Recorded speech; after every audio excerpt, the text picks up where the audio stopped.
Hey, welcome back to another coaching session. Today we're talking about something quite different, quite unique, and I'm trying to pick your brain, I'm trying to change how you think.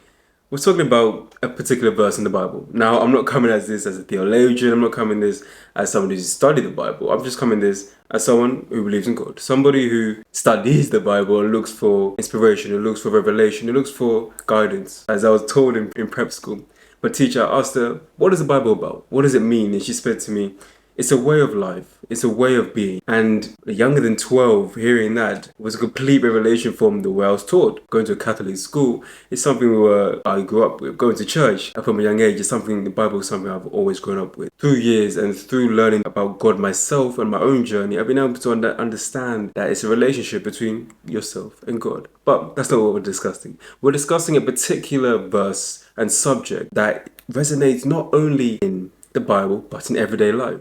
So let's take the approach. It's a book of life that gives you principles and guidance onto how to conduct yourself, how to think, how to act, how to behave, and interact with others. So with that approach, let's begin. This particular verse, Romans 12:2. It states this: be transformed by the renewing of your mind. Encasing this from it comes from the Bible, it sounds like this, or it's all Christianity, or it's God. I'm coming to this as a coach.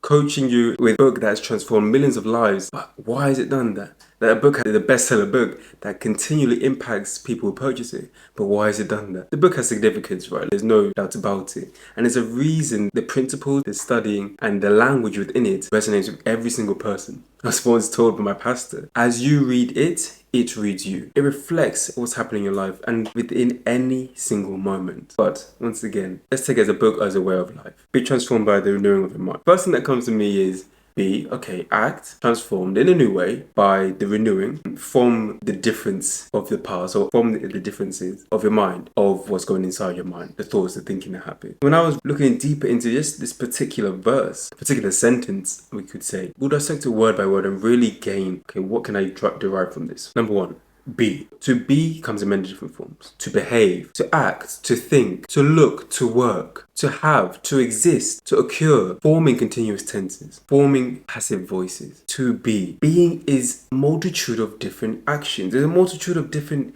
behaviors. It's a multitude, as I said, of different beings. Being a human being, we are set to and programmed certain ways. We're not like other mammals, animals that are programmed to reproduce, consume, and repeat, teach their offspring that way. If we're beyond that form of being, that life cycle, we can adjust our own life cycle. We can behave in different ways. We can be more serious in certain circumstances and unserious in others. We can think with intention or think recklessly and live a different lifestyle. We can work smart or work hard to achieve a certain goal, to earn money, or we can work on ourselves to better ourselves, to see how that can perform and how that makes a difference in our life. Different ways of being. I also mentioned forming continuous tenses. Now, to be or not to be, you're forming different tenses. Meaning, there's a past tense, present tense, and a future tense. Now, with the person you are being, you're creating these new tenses, these new ways to be and to behave, to act, to live out. That's a powerful thing. That's something you can work with and something you can utilize intentionally. Now you realize it. You're forming passive voices.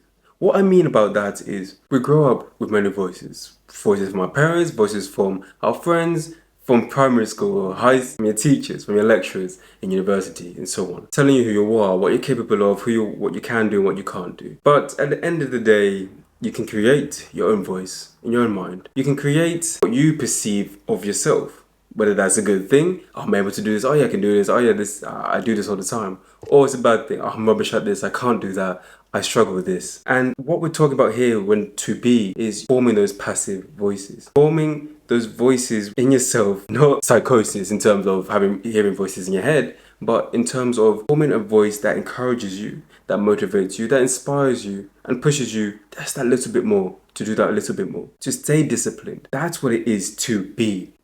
You start to get it? Transformed. Now, be transformed. Let's look at that word transformed. When I hear transformation, it's a complete two sides of the coin analogy, right? Each side looks completely different. Two sides to the story. The left and right are two complete opposites, and in their oppositeness, have profound changes and differences. Making that simpler, being transformed is acting and being in a new manner. We understand what being is, right? So you're transformed in a new manner. Nothing like you've ever done before. Maybe hints of one time you push yourself a bit more. Maybe hints of another time you told yourself, oh, I can actually do this. I can push you forward. So maybe you've been in that place before. But being transformed is in a completely new manner. One description I was told by my mentors is making a marked change. I'm using specific language here because a marked change is something that is never going to go away. It's something that's permanent and something that resembles this change. Be transformed. The next two words are by the. Simply saying because of. So be transformed because of. Is it starting to make sense? Are you starting to realize and see, be transformed because of, by the. Let's continue. Renewing. What does it mean to you to renew? I'm setting many different examples of what these words may mean, and I'm hoping they resonate with you. Let's look at renew. Renew is afresh, is something different. It falls in line with the terms of extending the period of validity. When we renew something, we're extending its lifeline. We're adding to it. And the beautiful practical example is by going to the gym, by eating better, not as many processed food, but drinking a lot more water, just these little practices. We are extending the period of our lifeline. We get maybe a few more months of life. We maybe get a few more years. We maybe get a body that can continually fight for itself and better itself at the same time. Renewing. Okay, so we looked at this with be transformed by the renewing. By the way, if you're enjoying this, don't forget to subscribe. But let's continue. The last three words, of your. When I was thinking about of your, okay, it's relating to you. So you means responsibility. You means it's ownership. In more detail, it's more stewardship. It's more maintenance. Be transformed by the renewing of your. We won't get to that last word yet, but if we're beginning to take ownership, that's a new transformation. That's a new way of being.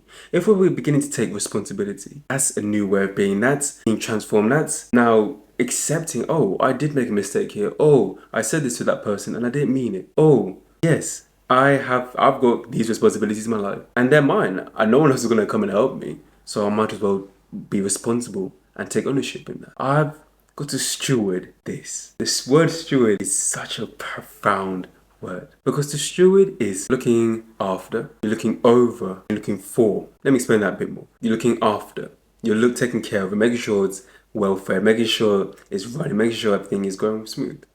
Supervising, you're looking for it. It doesn't have issues. Let's relate this to yourself, okay? Looking after yourself, sleeping better, getting closer to your actual bedtimes, eating at the correct times, eating the correct foods. You're looking out for yourself. So you don't go to these places. You do go to these places. You don't watch that. You do watch this. You don't listen to them, but you do listen to that. But then lastly, the maintenance. It all falls in line with one another. Of your, from the verse, from the sentence. You are owning, you are responsible, you are stewarding over, and you're maintaining. So it's not even, okay, I decide I'm going to be like this, I'm going to act this way, I'm going to achieve this goal, and that's it. No. Yes, you made that decision. And now it's about the maintenance of that. Do you see the profoundness of this one simple sentence? Yes, you may not believe in God or in Jesus or the Bible, but still it resonates with what we go through in life. Sounds like it is the book of life. And lastly, the word mind.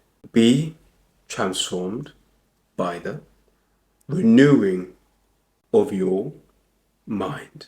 The mind is complex. The mind is active. The mind is alive. It conducts everything we essentially do. The subconscious, our consciousness, and the pre-consciousness. And don't worry, I'll make a video on that very soon. The mind is comprised of our thoughts, our feelings, our ideas, our beliefs, our attitudes, our actions, our perception, our awareness, our consciousness, our thinking, our reasoning, our intellect, our mental processes, our memory, our attention, and the will and the determination. There's so many assets and areas of our life. So all in all, what are we saying here? What are we trying to instill with ourselves? That this is a way to be. When you're looking to change, when you're looking to better yourself, when you're looking to lead a new life, be a new way, be, act, behave, think, look in a new manner because of the fresh and the desire to extend the period of validity of your ownership, your responsibility, your stewardship, mind, thoughts, feelings, attitudes, perception, willpower. This sentence, this verse goes much further than one little line, one little phrase to get you through the day. Through us unpacking it, we can see that. And I hope you see that as well. I hope you can not only take this as, oh, this is a word in the Bible, oh, yeah, I don't know, oh, yeah, here we go again. He's turned into a preacher, what's happening? No, no, no. But take this as something, a coach is coming from a place of utilizing the most powerful book in the world, the bestseller book in the world, the book that continuously holds its value regardless. I've just tried to cipher a small section of such a profound and outstanding book, the Holy Bible. I recommend to read this book as it reads you. So to understand yourself a bit more, I recommend you to read the Holy Bible because it's a book that will transform you, unlike ways that normal conventional self-help books would. This goes beyond that. This was the founding principles of every coach, of every idea, every thought before they came into fruition. This is the core. That's where I get most of my concepts for. It's where I get my inspiration from. This is that profound.